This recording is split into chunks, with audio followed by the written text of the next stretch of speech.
जातिवाद का ही तो प्रतिफल है जो कि मुता जा रहा है, या तो जूता जूता चाटने के लिए मजबूर किया जाता है। ये न छोड़ें जातिवाद और सवर्णों से उम्मीद करना, मैं समझता हूँ कि ये ठीक नहीं है। सरकार किसी की भी होगी,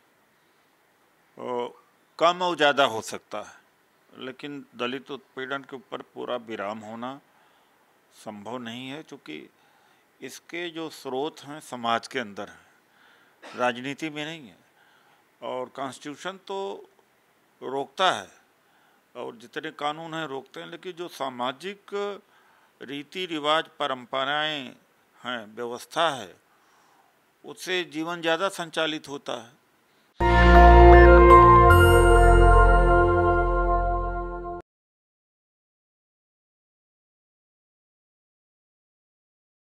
मेरे साथ डॉक्टर उदित राज हैं। इस देश में शोषित वंचित समाज पर हमेशा स्टैंड लेने वाले, जिसका राजनीतिक नुकसान, नफ़ा नुकसान भी उनको उठाना पड़ता है। जिस तरह के मामले आए हैं, जिस तरह के हालात हुए हैं, मध्य प्रदेश से एक के बाद एक, पहले पेशाब करने का, फिर इंदौर में पीटने का, और लगातार शेड्यूल कास्ट शेड्यूल ट्राइब पर हमले हो रहे हैं। एक बयान आया है कांग्रेस अध्यक्ष खड़गे साहब का कि दलित अत्याचार पर मेरी मजबूरी हो जाती है, मैं चुप हो जाता हूं जब इसी तरह के मामले राजस्थान से आते हैं। एक बड़ी ईमानदार स्वीकृति मानी जा रही है। कैसे सोचते हैं डॉक्टर उदित राज? वो कांग्रेस के नेता भी हैं, लेकिन उनसे एक अलग भी उनकी एक पहचान है, सामाजिक आंदोलनकारी के तौर पे और दलित हितैषी के तौर पे। ये जो पेशाब वाला पूरा प्रकरण हुआ, कैसे देखते हैं? ये गुस्सा फूटा, लोग जिस तरह से गुस्सा में आए, आरोपी ब्राह्मण समाज से था, एनएस से लगा, बुलडोजर भी चला दिखावा। क्या अब हो सकता है इस तरह की घटनाओं पर रोक लगे? देखिए, सरकार किसी की भी होगी, कम और ज़्यादा हो सकता है, लेकिन दलित उत्पीड़न के ऊपर पूरा विराम होना संभव नहीं है, क्योंकि इसके जो स्रोत हैं समाज के अंदर हैं, राजनीति में नहीं है। और कॉन्स्टिट्यूशन तो रोकता है और जितने कानून हैं रोकते हैं, लेकिन जो सामाजिक रीति रिवाज परंपराएं हैं, व्यवस्था है, उससे जीवन ज़्यादा संचालित होता है। दिल्ली में ज़रूर ये कहा जा सकता है रूल ऑफ लॉ काफ़ी हद तक है, लेकिन गुड़गांव के बाहर चले जाइए, गाँव में चले जाइए, तो अभी वही स्थिति है कि मुखिया है या प्रधान है, और वो जैसा चाहता वैसा गांव के लोग करते हैं, और तमाम अन्याय भी होता है। खाप पंचायत हैं, लम्बा रिज में पंचायत करके पेड़ में बांध करके मारते भी हैं। तो इसके अलावा भी महिलाएं घूंघट के अंदर है, और एक व्यक्ति है जो पूरे घर को चलाता है, डायरेक्ट करता है, बाकी सब उसके ऊपर डिपेंडेंट होते हैं।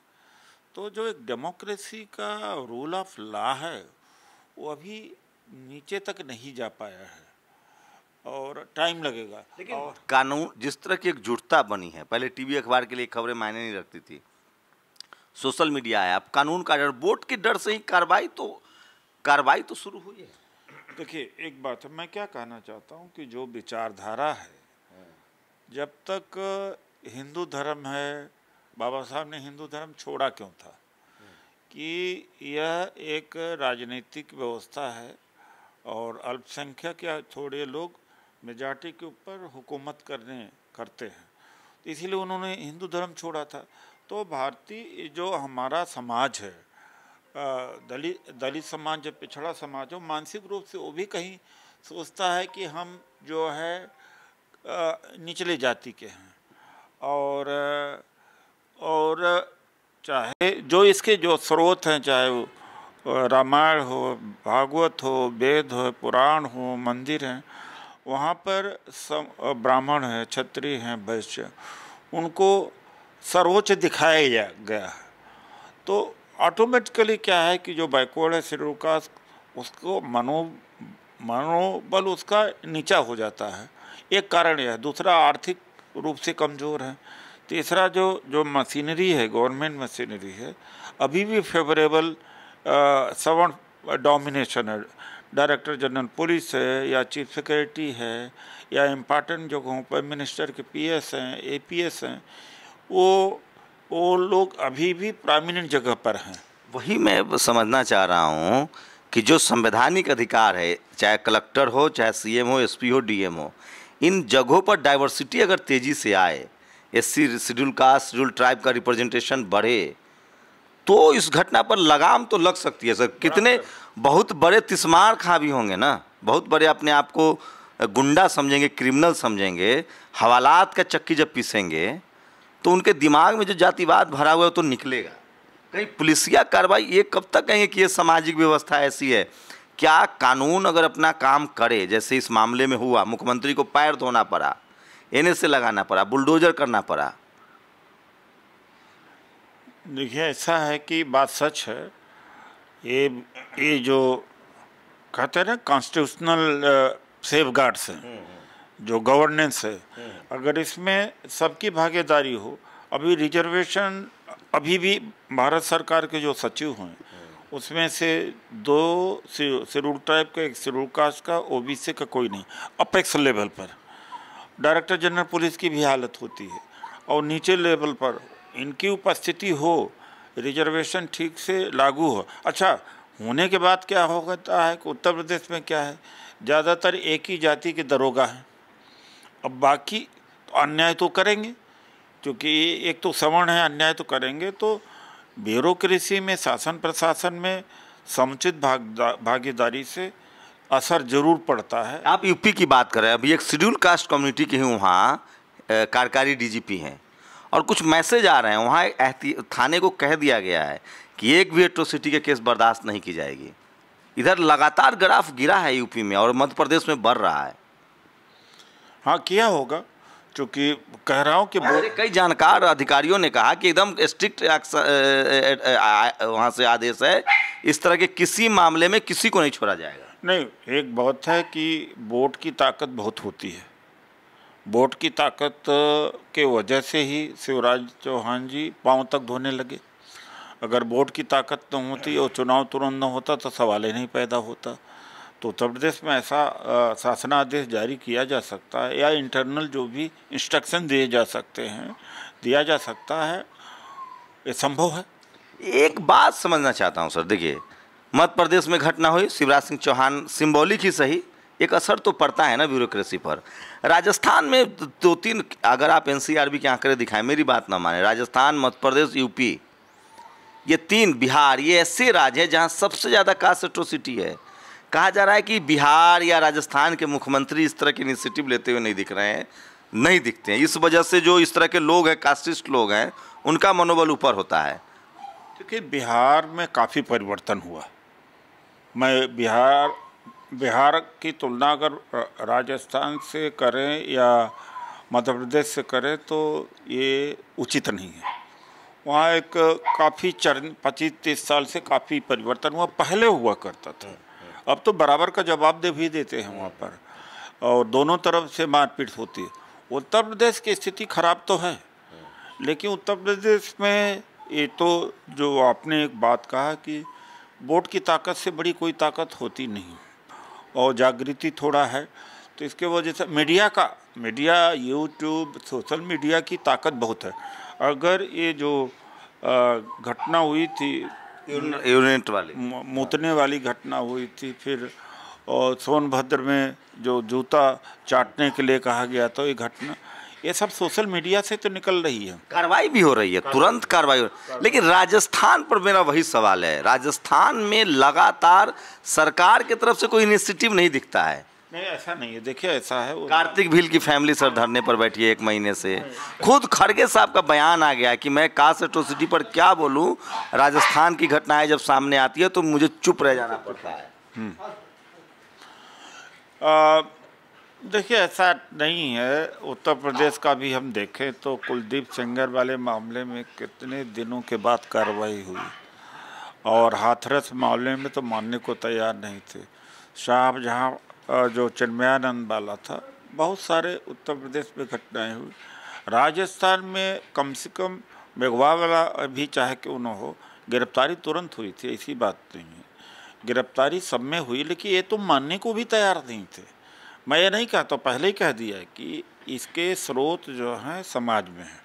सरकार, अगर मैं भी मुख्यमंत्री बनूंगा तो मैं ये नहीं कह सकता कि नहीं हो पाएगा। लेकिन ये इसीलिए बाबा साहब ने कहा जात विहीन समाज की स्थापना। लेकिन क्या दलित कम कसूरवार हैं? आपस में भयंकर जातिवाद करते, उपजातिवाद करते, खटीक, पासी, धोबी, वाल्मीकि, माला, मादिगा, महार, मातंग, एक को जातिवाद नहीं छोड़ रहे हैं। जातिवाद का ही तो प्रतिफल है जो कि मुँहता जा रहा है, या तो जूता चाटने के लिए मजबूर किया जाता है। ये न छोड़ें जातिवाद, और सवर्णों से उम्मीद करना मैं समझता हूँ कि ये ठीक नहीं है। और दलितों को, पिछड़ों को भी सुधरना चाहिए। पिछड़े भी बहुत अत्याचार करते हैं, पिछड़ों के ऊपर सवर्ण अत्याचार करते हैं बहुत। तो ये जो चेन है तोड़ना चाहिए। मैं सवर्णों से उम्मीद नहीं करता हूँ, सवर्णों से इस व्यवस्था से क्षति नहीं हो रही। अरे जिनको क्षति हो रही है वो तो कम से कम त्यागे। अभी हमने यहाँ सम्मेलन किया था कॉन्स्टिट्यूशन क्लब में, तो हमने यही कहा था कि बाबा साहब डॉक्टर अम्बेडकर ने कहा था संगठित हो। यहाँ संगठन बनाने लगे, और संगठन बना करके जो शॉर्टकट है, अपने अपने जातियों को इकट्ठा करके अपने लिए सौदेबाजी करना चाहिए। MLA का हो, चाहे प्रधानी का हो, चाहे MP का हो, चाहे मिनिस्टर का हो। आज जागृति के साथ, जागृति जितनी ज़्यादा हुई है, फूट उतना ज़्यादा हो गई है, और फूट जब ज़्यादा हो गई तो हमारी ताकत ही ख़त्म हो गई है। संसद में लगातार इस तरह की याचिका दायर की जा रही है कि जो MLA MP का जो रिजर्वेशन है SC ST का, इसको ख़त्म कर दिया जाए। खैर वो लोग तो करते रहेंगे, जिस दिन ख़त्म हो जाएगा तो इनका रिप्रेजेंटेशन भी नहीं होगा।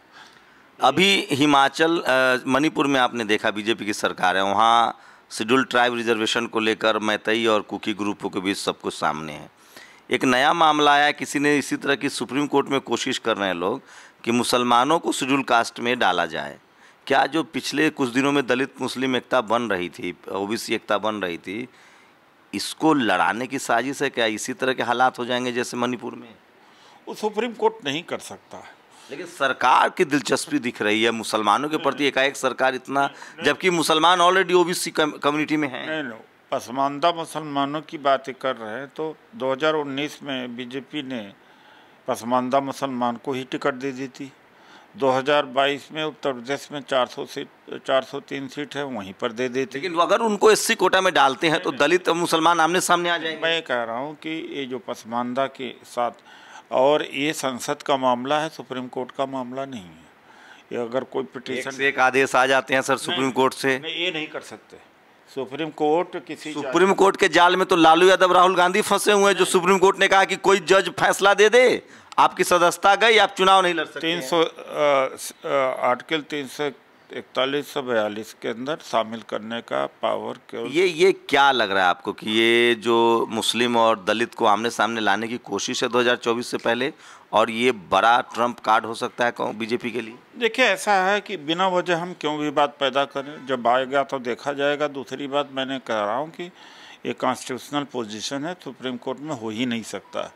ये पार्लियामेंट, स्टेट गवर्नमेंट रिकमेंड करती है, फिर registrar general of India, schedule caste commission अध्ययन करते हैं, फिर उनकी रिपोर्ट रखी जाती है संसद के पटल पर, तब पास होता है। ऐसे होता ही नहीं। आप लोगों पर एक आरोप लग रहा है कि आप लोग की कांग्रेस जो है वो हाई कोर्ट के फैसले नहीं मान रही है। राहुल गांधी के मामले में उनको वहाँ राहत नहीं मिली तो कांग्रेसी ने प्रदर्शन किया, आपके मुख्यमंत्री प्रदर्शन कर रहे थे छत्तीसगढ़ में। नहीं, देखिए, ऐसा है कि हम ये मामला न जजमेंट का भी देखिए तो वो जो सब्जेक्ट मैटर है उस पर जजमेंट दिया ही नहीं है, बल्कि ये कहा है कि ये सावरकर के नाती ने भी पिटीशन किया, 10 और चीज़ों कोट किया था। इसमें अपमान किसी का तो हो ही नहीं रहा है। किसका अपमान हुआ? अच्छा, दूसरा शिकायतकर्ता खुद OBC नहीं है, और तमाम सारे पारसी लिखते हैं मोदी अपने आप को, और मोदी हर कम्युनिटी के लिखते, मोदी कोई जाति है ही नहीं है। नीरव मोदी का यही तो कहा, ये तो ज़बरदस्ती फंसाया गया था। क्या लगता है राहुल गांधी के दरवाजे बंद किए जा रहे हैं? कोई विकल्प दिख रहा है या सुप्रीम कोर्ट से भी उम्मीद है आपको? देखिए, ऐसा है कि राहुल गांधी जी और मजबूत होकर के उभरेंगे, सुप्रीम कोर्ट से पूरी उम्मीद है। लेकिन राहुल गांधी जी और भी ताकतवर बनकर के उभरेंगे, लेकिन सुप्रीम कोर्ट का अभी फैसले का इंतज़ार हमें करना चाहिए। क्या लगता है 2024 की तैयारी शुरू हो गई है, बीजेपी ने तैयारी शुरू कर दी है, बड़ी बैठक है विपक्षी एकता की फिर से बेंगलौर में, आपको क्या लगता है ये कोशिश जो खड़गे जी के नेतृत्व में कांग्रेस की तरफ से या नीतीश कुमार, लालू यादव खुद मोर्चा पर डट गए हैं, शरद पवार, 2024 का क्या भविष्य देख रहे हैं? देखिए, ऐसा है कि 2024 में बीजेपी जाएगी, घबराए बहुत हुए। अब इन्होंने अपना नुकसान खुद करा लिया है। मोदी जी ने कहा था कि एनसीपी महाभ्रष्ट पार्टी है, 70,000 करोड़ का घोटाला किया। छगन भुजबल, प्रफुल्ल पटेल, अजित पवार, सुनील तटकर, इन सब का नाम ले करके और ले लिया अपने पार्टी में। तो ये इनको अब समझ में आ नहीं रहा। दूसरी बात, 18 जुलाई को ये लोग एनडीए की बैठक है, ऐसे लोगों को एनडीए में बुला रहे हैं जिनका कोई अस्तित्व नहीं है। केवल मानसिक रूप से या मनोवैज्ञानिक रूप से जो विपक्ष का एक गठबंधन हुआ है उसका जवाब देने के लिए पहली बार बैकफुट पर लग रही है बीजेपी। बहुत 2019 में तो इनको पूछा ही नहीं था। 4 बड़े नेता एक साथ बैठ रहे हैं, शरद पवार को आप इग्नोर नहीं कर सकते हैं, लालू यादव के प्रेजेंस को आप इग्नोर नहीं कर सकते हैं, नीतीश कुमार 4 बार मुख्यमंत्री रहे हैं, खड़गे बड़े मैच्योर आपके अध्यक्ष हैं, और इनका पाला इस बार दलित, पिछड़े और आदिवासी हेमंत सोरेन से पड़ रहा है। वही कह रहा नहीं, वो यही कह रहा हूँ कि जो प्रभावशाली है, जो विपक्ष की बैठक पटना में हुई यूपीए की, वो प्रभावशाली गुट है। और जो अभी 18 को बैठाने जा रहे हैं, छोटे छोटे जो अपनी सीटें नहीं निकाल सकते हैं। मतलब अब लग रहा है कि अपोजिशन की रणनीति को फॉलो करिए बीजेपी। पहले बीजेपी करती थी, अपोजिशन जवाब देता था। साइकोलॉजिकल वार है कि जनता में परसेप्शन भेजना कि मेरे पास भी तमाम दल हैं। तो ये थे डॉक्टर उदित राज। पूरी बातचीत पर आपकी प्रतिक्रिया बहुत ज़रूरी है। शंभू कुमार सिंह, नेशनल दस्तक, दिल्ली। नेशनल दस्तक की आपसे गुजारिश है कि अगर इसको बचाना चाहते हैं तो नेशनल दस्तक को सब्सक्राइब करने के लिए रेड कलर के सब्सक्राइब बटन को दबाएं, फिर बेल आइकन की घंटी दबाएं। नेशनल दस्तक को बचाने के लिए बहुत ज़रूरी है कि हर खबर को शेयर करें, लाइक करें, कमेंट जरूर करें।